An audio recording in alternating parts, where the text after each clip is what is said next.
Yes, this election, I think as I predicted before, it was going to be a neck-and-neck, and it was a tightly contested race between both candidates.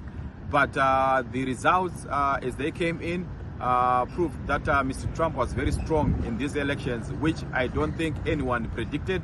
But now the elections have come and they've gone, and we now wait to see how the next government will be formulated, and how Mr. Trump is going to implement these policies that he promised the electorate.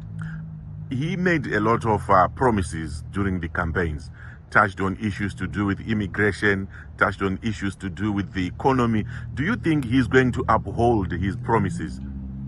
As he said in his acceptance speech, that he is going to make sure that what he promised the electorate or his supporters is going to implement.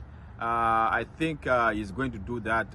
As we can see, or as we can tell from his previous presidency, he used to do what he promised. So I think when it comes to issues of immigration, probably when it comes to issues of economy, I think he's going to implement policies that he thinks fit to make sure that probably his government concentrates on.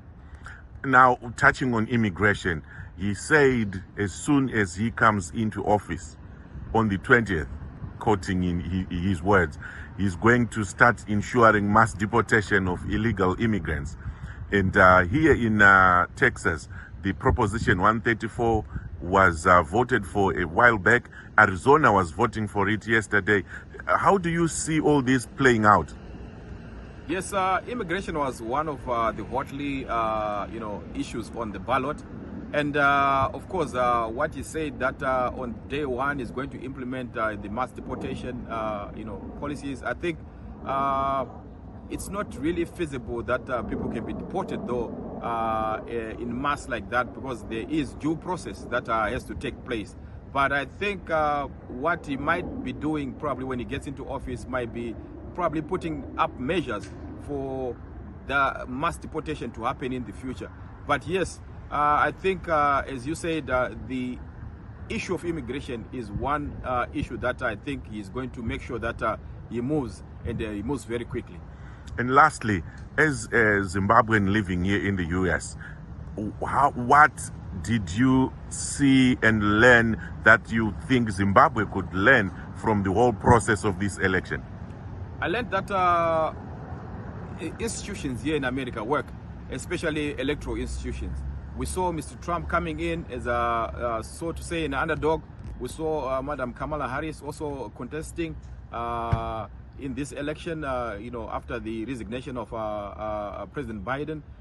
So I think all in all, this shows that this country respects institutions. This country respects the tenets of democracy. This country respects the rule of law.